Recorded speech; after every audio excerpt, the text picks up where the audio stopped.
37 a.m. on September 11, 2001. Ladies and gentlemen, Mr. Michael L. Rhodes, Director of Administration. Well, to the Pentagon community and the Pentagon family that's here, and all those who are joining us by broadcast, we welcome you. We welcome you to our 9/11 memorial and today's Pentagon September 11th ceremony.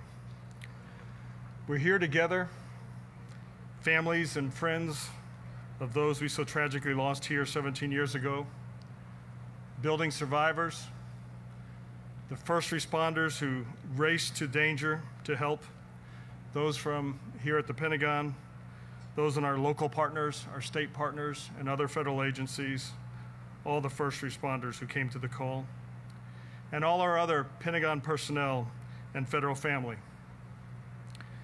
We will forever be a Pentagon family, bonded, as is the nation, by that tragic day 17 years ago, bonded by our actions since then, and bonded by our continued gathering here each year.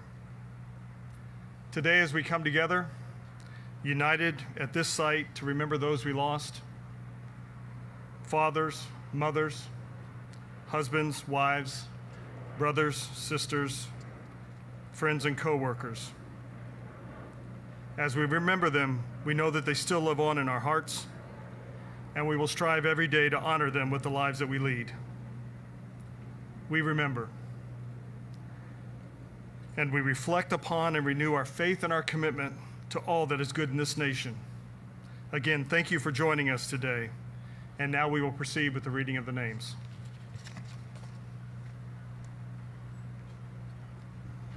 Please remain silent and silence all mobile devices as the names of those who were killed 17 years ago are remembered.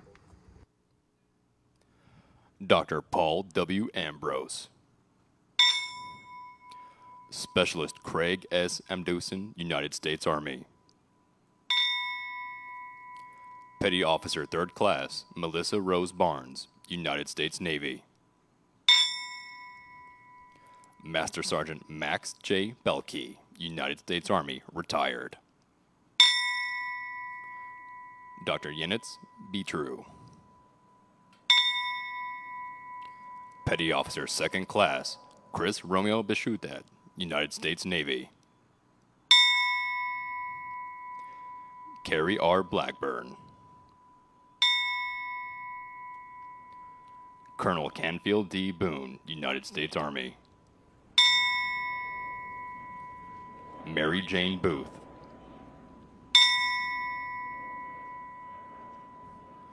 Donna M. Bowman. Alan P. Boyle. Bernard C. Brown II.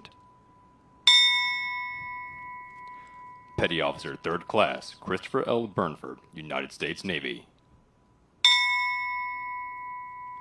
Captain Charles F. Burlingame III, United States Navy Reserve, retired.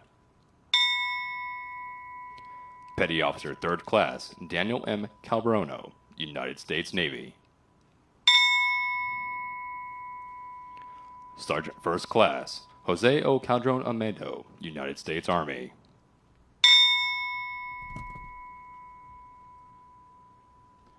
Suzanne M. Calley. Angeline C. Carter. Sharon A. Carver. William E. Caswell. Sergeant 1st Class John C. Chetta, United States Army, retired. Rosa Maria Chapa. David M. Charleboy. Sarah M. Clark. Julian T. Cooper. Asia S. Cottom. Lieutenant Commander Eric A. Cranford, United States Navy. Ada M. Davis. James D. Debonair. Captain Gerald F. DeCanto, United States Navy. Rodney Dickens. Lieutenant Colonel Jerry D. Dickerson, United States Army. Eddie A. Dillard. Petty Officer First Class Johnny Doctor Jr., United States Navy.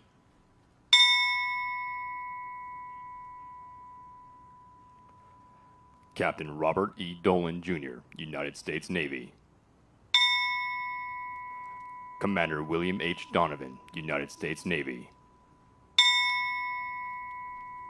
Lieutenant Commander Charles H. Rose III, United States Navy, retired. Commander Patrick Dunn, USN. Petty Officer First Class Edward T. Earhart, USN. Barbara G. Edwards. Lieutenant Commander Robert R. Elsey, United States Navy Reserve. Charles S. Falkenberg. And his wife, Leslie A. Whittington. And their 2 children, Dana Flackenberg and Zoe Flackenberg. Petty Officer Third Class Jamie L. Fallon, United States Navy. J. Joseph Ferguson. Amelia V. Fields.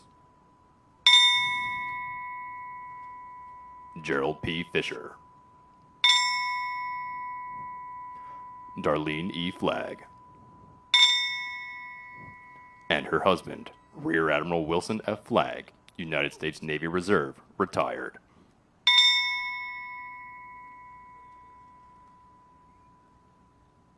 Petty Officer Second Class Matthew M. Flacco, United States Navy. Sandra N. Foster. First Lieutenant Richard P. Gabriel, United States Marine Corps, retired. Captain Lawrence D. Getzfred, USN. Cortez Gee. Brenda C. Gibson. Colonel Ronald F. Golinsky, United States Army, retired. Ian J. Gray. Diane Hale McKenzie. Stanley R. Hall. Carolyn B. Hammond. Michelle M. Heidenberger. Sheila M.S. Hine. Petty Officer First Class Ronald J. Hemingway, United States Navy. Major Wallace Cole Hogan, Jr., United States Army. Staff Sergeant Jimmy I. Holly, United States Army, retired.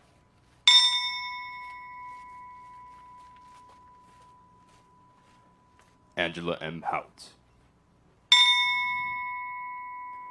Brady K. Howell. Peggy M. Hurt. Lieutenant Colonel Stephen N. Highland, Jr., United States Army. Lieutenant Colonel Robert J. Heimel, United States Air Force, retired. Sergeant Major Lacey B. Ivory, United States Army. Brian C. Jack. Stephen D. Jacoby. Lieutenant Colonel Dennis M. Johnson, United States Army. Judith L. Jones, Ann C. Judge, Brenda Kegler, Chandler R. Kelly, Yvonne E. Kennedy, Norma Cruz Kahn, Karen Ann Kincaid, Lieutenant Michael S. Lemon, United States Navy, David W. Lechek,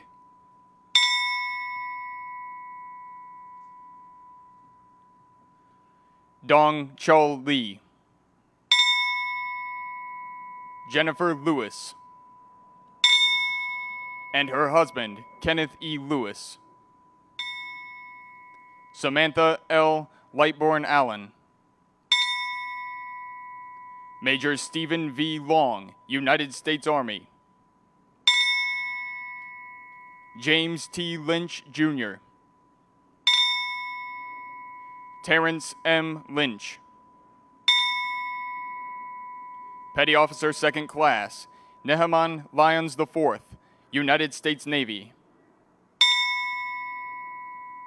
Shelley A. Marshall, Teresa M. Martin, Ada L. Mason Acker, Lieutenant Colonel Dean E. Matson, United States Army, Lieutenant General Timothy J. Maud, United States Army, Robert J. Maxwell, Renee A. May, Molly L. McKenzie, Dora Marie Machaca,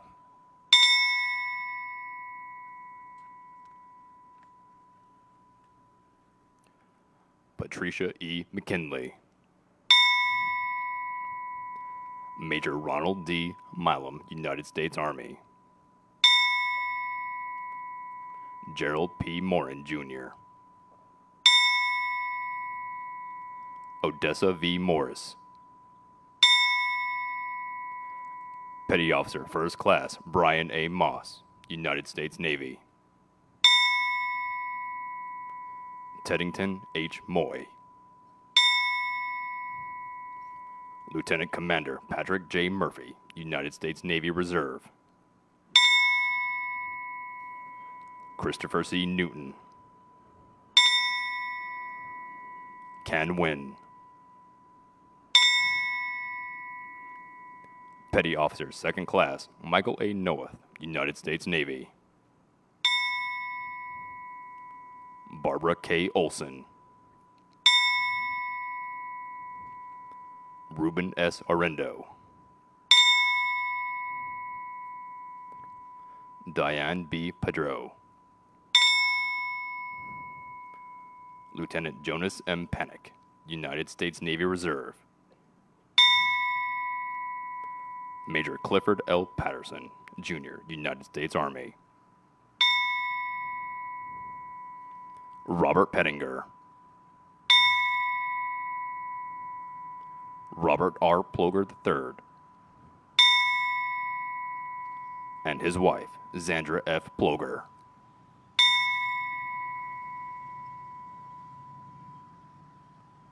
Lieutenant Darren H. Pontel, United States Navy Reserve, Scott Powell, Captain Jack D. Punches, United States Navy, retired, Petty Officer First Class Joseph J. Pisier, Jr., United States Navy, Lisa J. Rains, Deborah A. Ramser, Rhonda Sue Ramsusen, Petty Officer First Class Marcia D. Ratchford, United States Navy, Martha M. Reski, Todd H. Rubin, Cecilia E. Lawson Richard, Edward V. Rowenhorst, Judy Rowlett, Sergeant Major Robert E. Russell, United States Army, retired. Chief Warrant Officer William R. Ruth, United States Army Reserve. Charles E. Sabin, Sr. Marjorie C. Salamone.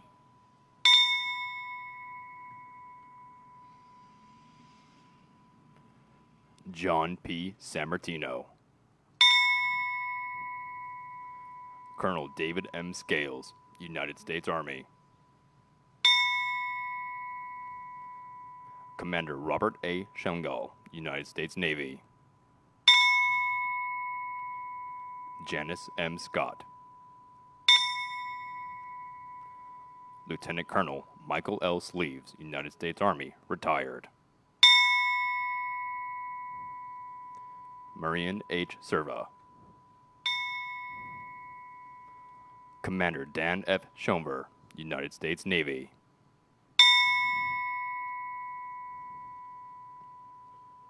Anita M. Sherman. Diane M. Simmons. And her husband, George W. Wilson. Donald D. Simmons. Cheryl D. Sincock. Chief Greg H. Smallwood, United States Navy. Lieutenant Colonel Gary F. Smith, United States Army, Reserved. Marie Soper. Robert Spiesman. Patricia J. Stalls.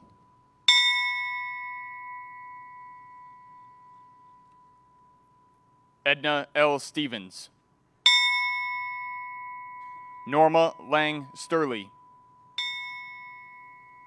Sergeant Major Larry L. Strickland, United States Army,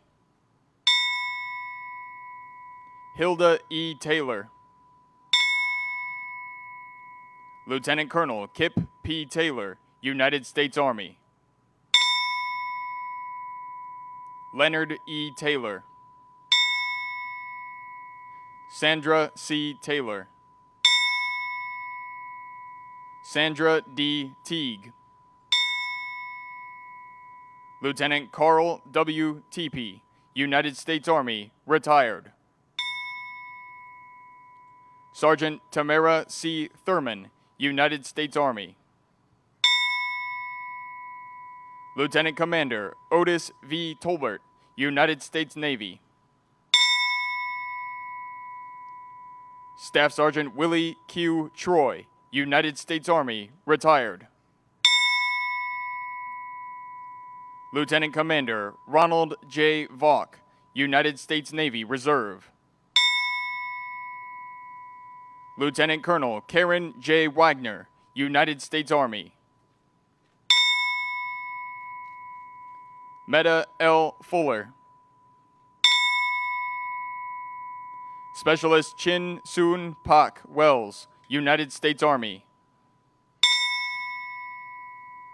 Staff Sergeant Madeline A. White, United States Army. Sandra L. White.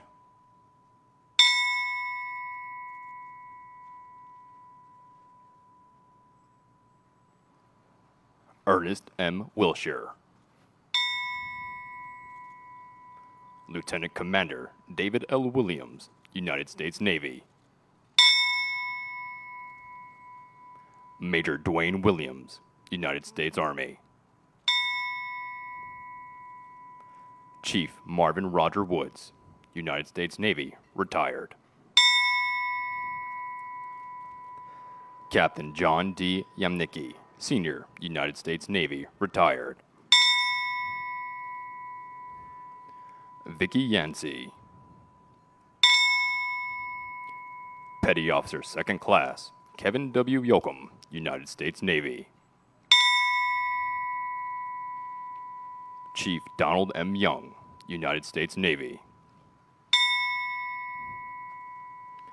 Edmund G. Young, Jr. Lisa L. Young.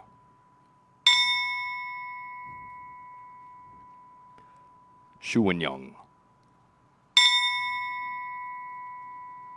And her husband, Yu Gang Jun.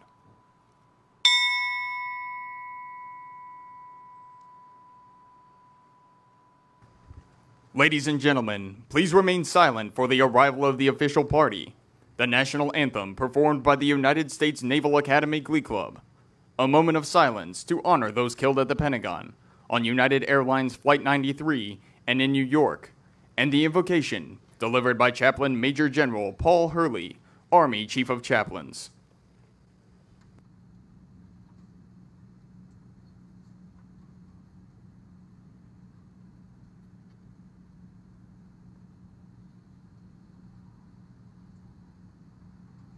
Ladies and gentlemen, the Vice Chairman of the Joint Chiefs of Staff, General Paul Silva.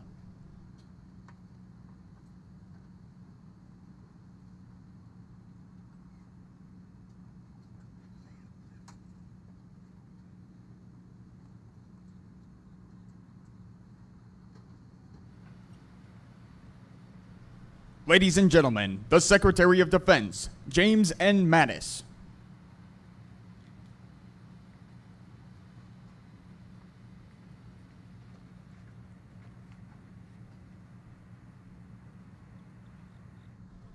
Ladies and gentlemen, the Vice President of the United States, Michael R. Pence, and the Second Lady of the United States, Mrs. Karen Pence.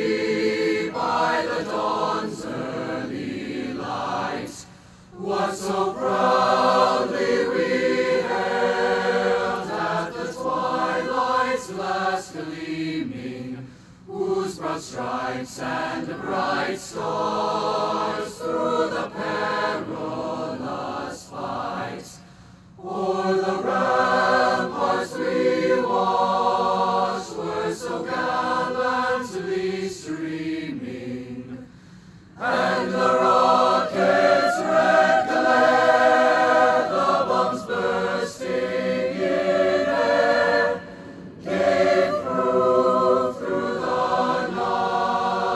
that our flag was still there.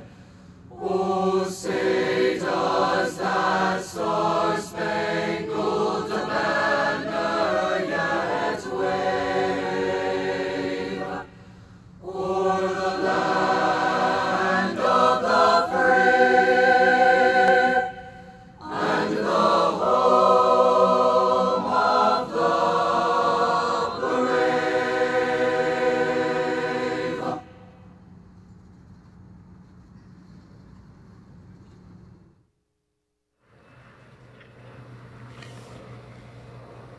Please join me in respect for our fallen brothers and sisters in a moment of silence.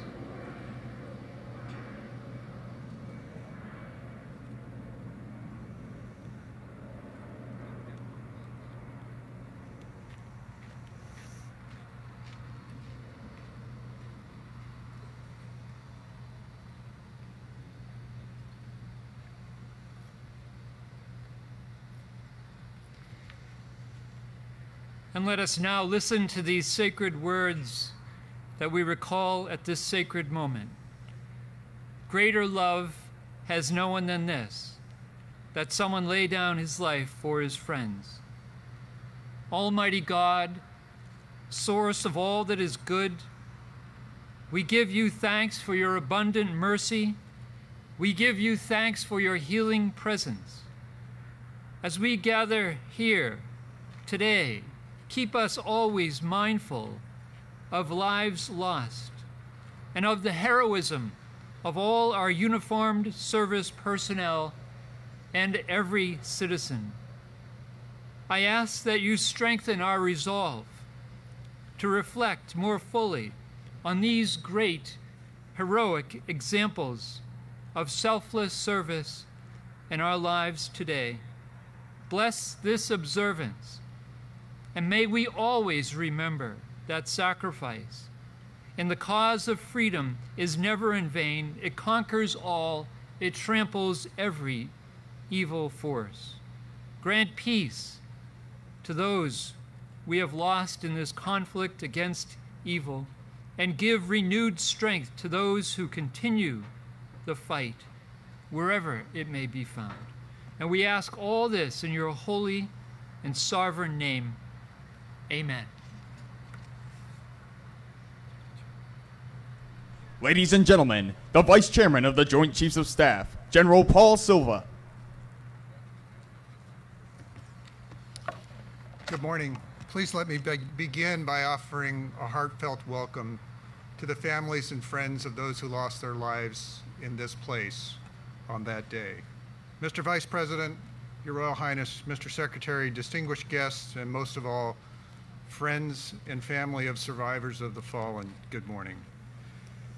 Today we remember and honor those who were taken from us too soon on that fateful morning. The 125 service members and civilians working in the Pentagon, the 59 men and women and children who flew on Flight 77, and those who perished in New York and Pennsylvania.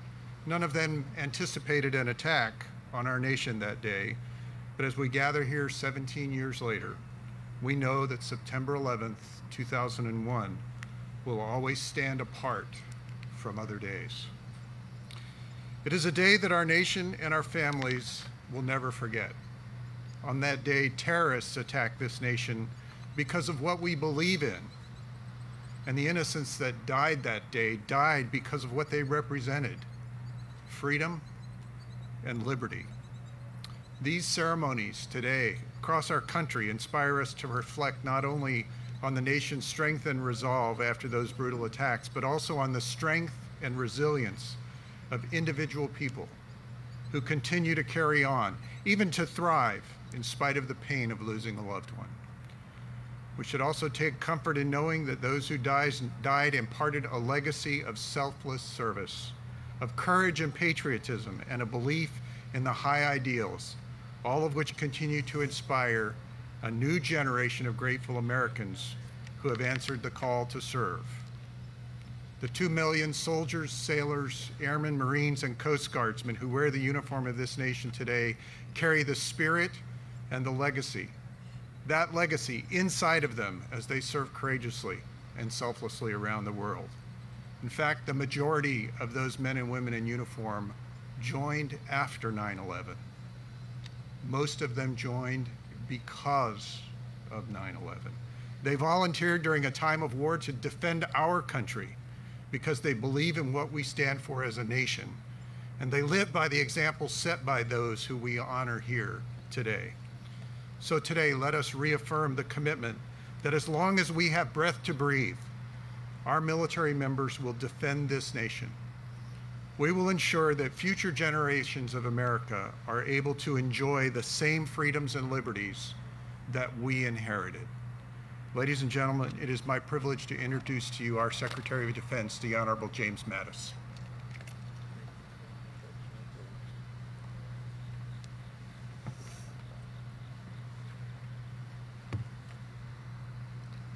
Well, thank you, General Silva, Mr. Vice President, Mrs. Pence, Your Royal Highness, Cabinet officials.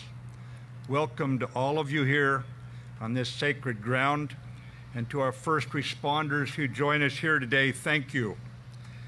To our most honored guests, the families of those we lost, 17 Septembers ago, let me say to you that here in the shadow of our rebuilt Pentagon, we are all part of your larger family. We stand with you every day in honored tribute of the fallen of your loved ones. In that spirit, this morning we commit ourselves to remembering and honoring the lives that might have been. We keep faith with the innocent who perished. We take solace in their deaths were not in vain, for in their passing they empowered us forever with our enduring sense of purpose. And we remember that hatred, disguised in false religious garb to murder innocents, will not prevail.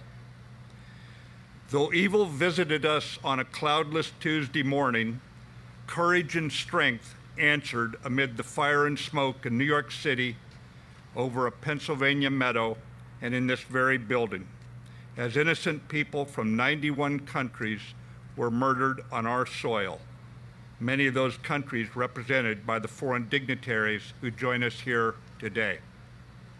We remember the bravery and sacrifice of those who fell here in America and then on far-flung battlefields. We salute the soldiers, sailors, airmen, Coast Guardsmen, and Marines who nailed our colors to the mast, giving their last full measure of devotion, declaring proudly that Americans do not scare. And we followed to the end of the earth those who sought to break our spirit. Together with the families of the fallen, we remember all that is good, all that is true, and all that is beautiful about those we have lost. And if we remember them, if we honor them by living as they would have us live, if we in the Department of Defense do our best every day to protect America's promise to the world, then we keep our promise to them and to ourselves and to future generations. Ladies and gentlemen, it is my great privilege to introduce the Vice President of the United States, Vice President Pence.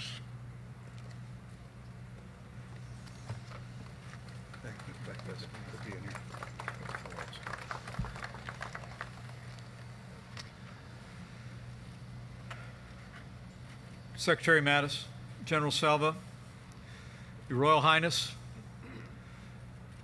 members of the Cabinet, distinguished members of Congress, members of our armed forces, including the 3rd Infantry Old Guard, who distinguished themselves on this day 17 years ago. Honored guests, fellow Americans, Pentagon personnel, first responders, and most especially to the family members of those who left this life on these grounds 17 years ago today. It is deeply humbling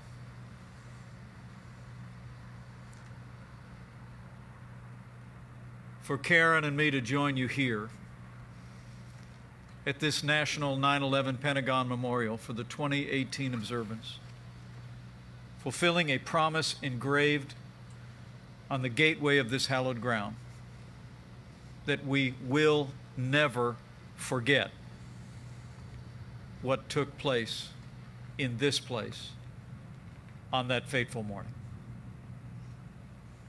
President Trump asked me to join you for this ceremony, to pay a debt of honor and remembrance to all who fell here at the Pentagon on September 11, 2001,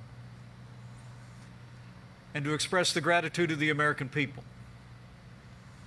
for all who have labored every day between then and now to rebuild, to re-strengthen, and to protect this nation. The Bible tells us that we're to mourn with those who mourn and grieve with those who grieve. And today, as a nation, we pause to do just that. The President and the First Lady are gathered at this hour by a quiet field in Pennsylvania. In New York City, thousands gathered at Ground Zero to ring the bell and recite the names. And here, on the banks of the Potomac, we meet again in this place where the names of our beloved fallen are recited, where they're carved into steel and granite benches across these hallowed grounds, and will be remembered forever in the hearts of the American people. 17 years ago today, America fell under attack. 19 radical Islamic terrorists seized control of 4 commercial airlines to strike the centers of our economy, our military, and our national government. They struck the World Trade Center first. At 8:46 in the morning, the hijackers hit the North Tower. Then, 17 minutes later, as the world watched, the aircraft struck the South Tower.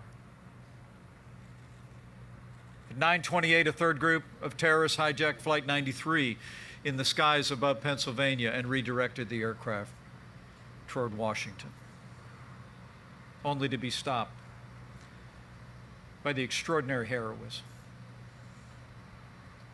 of the Americans on that aircraft. Here at the Pentagon at 9:37,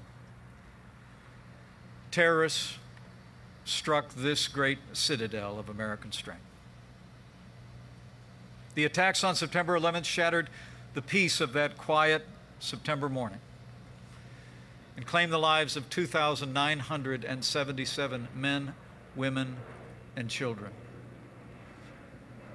184 of them fell here. 59 aboard Flight 77 and 125 dedicated Americans serving in the hallways of the Pentagon and our Department of Defense. As the families here know, they were mothers and fathers to be, husbands and wives, brothers and sisters, sons and daughters. They were family. They were senior citizens and first-generation citizens, doctors and engineers, a Sunday school teacher, and a Little League coach. They were young professionals with new careers, and they were little children, just finding their way in the world. They were recent recruits and decorated veterans, patriots all.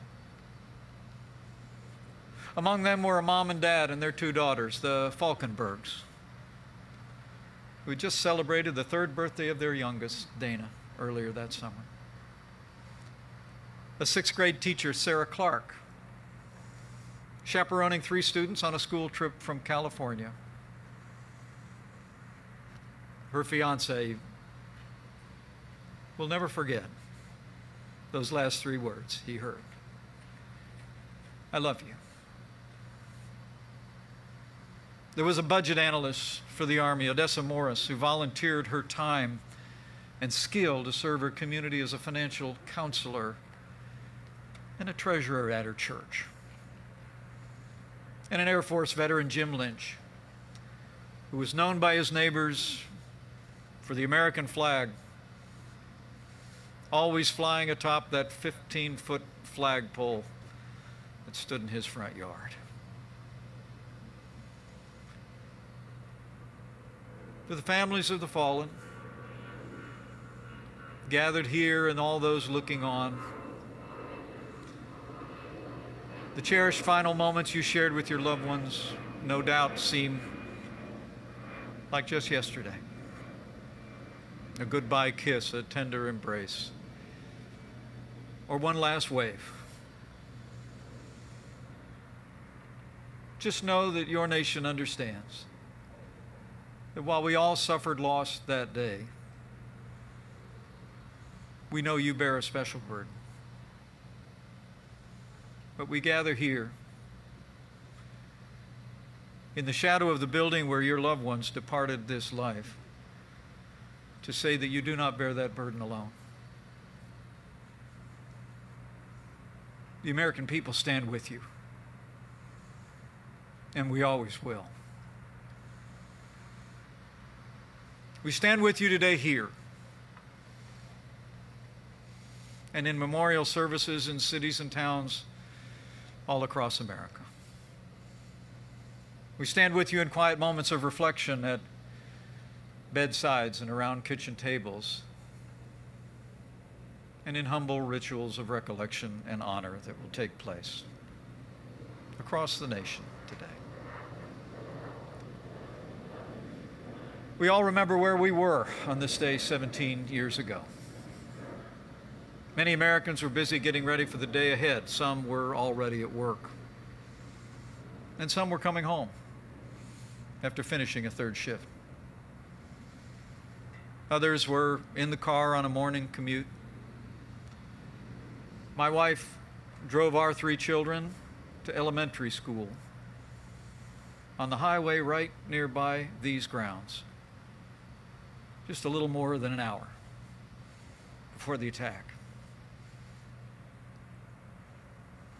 As a new member of Congress, I was going about my normal workday routine just across the river on Capitol Hill when I learned of the attacks in New York City. But I'll never forget the moment standing in my office when I heard a staffer shout, "The Pentagon's been hit."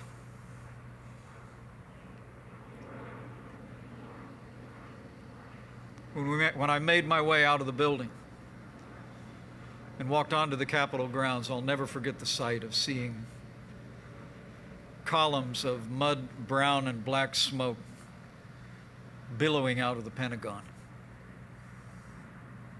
literally darkening half of that crystal clear blue sky. Now, while many of us remember that day like it was yesterday, a growing number of Americans have no living memory of what happened here. Roughly 1/4 of our people were born after September the 11th, 2001. So we gather here today to reflect on what we remember, to remember the fallen, their families, and the heroes that day. But be assured, we also gather here to ensure that each succeeding generation knows the story of what happened that dark day and understands why. We must learn the lessons of 9/11 and remain ever vigilant in the defense of our nation and our people. The terrorists who carried out these attacks sought not just to take the lives of our people and crumble buildings, they hoped to break our spirit, and they failed. The American people showed on that day and every day since, we will not be intimidated. Our spirit cannot be broken. In the moments after the attack at this very place, the character, the resilience, and the courage of the people here shone forth in stories of heroism. The selfless acts of courage that took place defined the day. There was no time to organize a formal rescue operation, so as the fire spread, countless men and women who had evacuated the Pentagon just moments before plunged back in, risking their lives to save the wounded and help those who were trapped in the debris. These heroes saved countless lives. Nearly all the survivors who were recovered from the rubble that day were rescued within the first 30 minutes after the attack. And even in the midst of the attack on this department, the men and women of the Pentagon maintained continuity of operations. of America's armed forces spread across the globe. It was a testament to their courage, their resilience. It was the Pentagon's finest hour. In the days and weeks that followed, the search and recovery efforts continued. I witnessed it firsthand when I came here to these grounds on September 12th, 2001. I saw the enormous black gash in the side of this edifice of our national defense. I saw the rescue and recovery personnel working diligently through the debris. I'll never forget what I saw that day.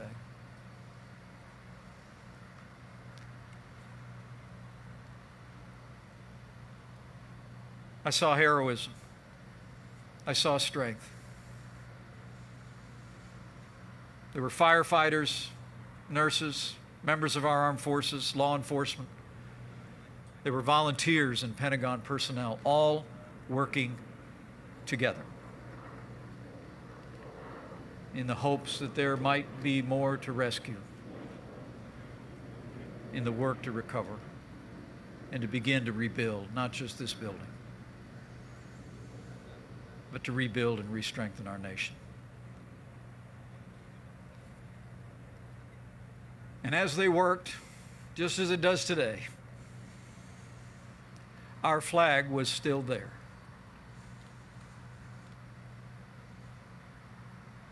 The stars and stripes were hung spontaneously from this west wall as a sign of America's strength and our commitment to freedom. We honor the fallen by remembering them.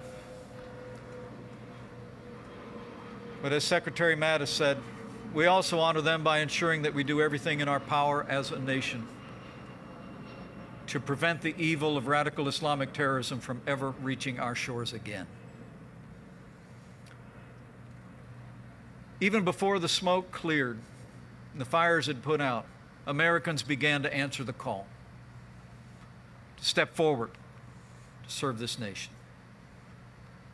And they did so by the millions. The lines outside recruiting stations across this country reached around the block in big cities and small towns. It's amazing to think. In the 17 years since that day, nearly 5.5 million Americans volunteered to serve in the armed forces of the United States. Those courageous men and women turned a day of tragedy into a triumph of freedom. As a nation, by their courage, we rallied together to meet the enemy on our terms, on their soil. Because of these heroes, for 17 years, because of the extraordinary work of law enforcement all across this country, there's not been another major terrorist attack on American soil. Today we remember the service and we remember the sacrifice of those who answered the call. And on this day, on 9/11, we also remember the nearly 7,000 Americans who've given their lives on the field of battle since September the 11th. We honor them and those who were lost on this day also by supporting the men and women who serve in our armed forces today. And under our administration, I'm proud to say that we're making the strongest military in the history of the world stronger still. Last year, President Trump signed the largest increase in our national defense in a generation. And with that renewed support, we're giving our men and women in uniform and their commanding officers the resources and rules of engagement they need to fight and win where the perpetrators of this attack found safe haven. It's also important to recall that the terrorists of 9/11 inspired new enemies to spread violence and their genocidal ideology across the wider world. And today, every American should be proud that thanks to the courage of our armed forces and the leadership of our commander-in-chief, ISIS is on the run. Their caliphate has crumbled, and we will soon drive ISIS from the face of the earth. The evil that descended on America 17 years ago still lingers in our world. So to any who would wish us harm, let them know this. As the American people have shown every day since that bright September morning. As President Trump said on these grounds 1 year ago, in his words, we overcome every challenge. We triumph over every evil. And we remain united as one nation under God.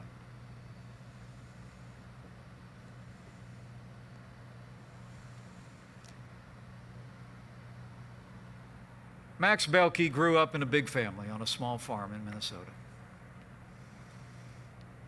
He was drafted out of high school into the United States Army and served for 2 years on the Korean Peninsula. Like so many veterans of the Korean War, he re-enlisted after the conflict ended. And more than 15 years later, he took up the cause of liberty fighting in the jungles of Vietnam. On March 29, 1973, Master Sergeant Max Belkey became the last American combat soldier to leave Saigon. On September 11, 2001, Master Sergeant Belkey was among the first to be declared lost here at the Pentagon.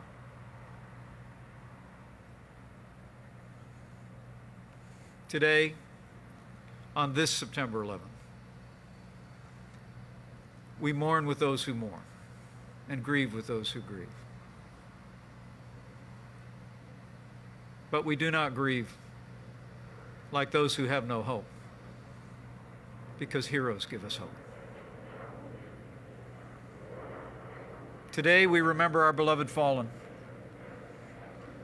whose names are enshrined at this memorial and will forever be etched in the hearts of the American people for as long as this nation endures. Today we remember the families of those we lost, who endured this tragedy with strength and courage. And today we remember the brave men and women who responded here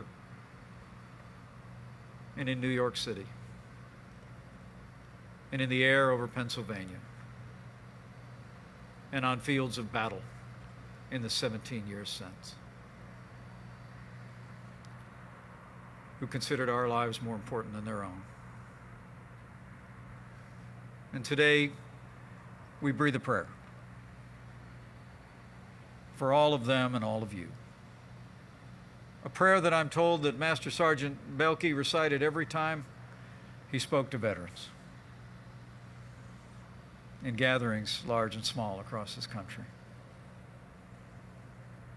He would always end with the same words, and so I end.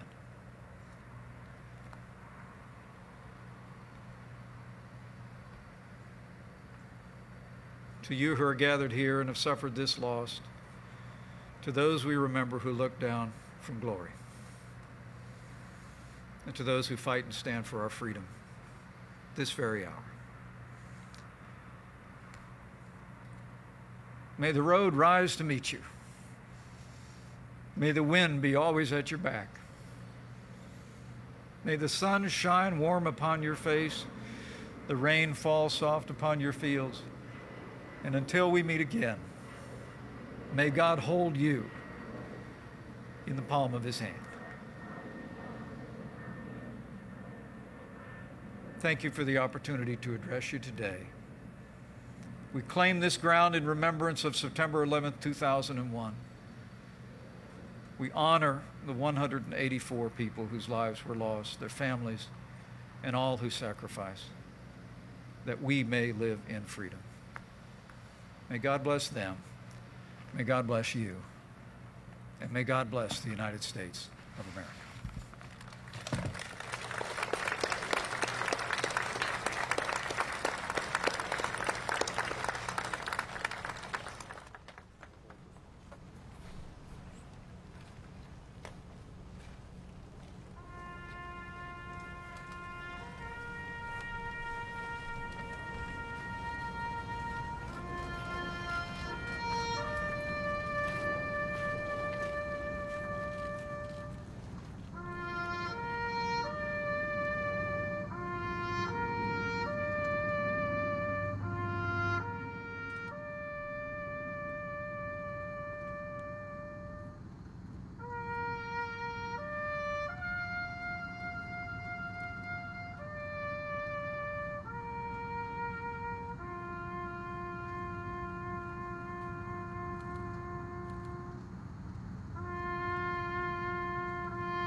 Ladies and gentlemen, this concludes today's observance. Thank you for joining us this morning.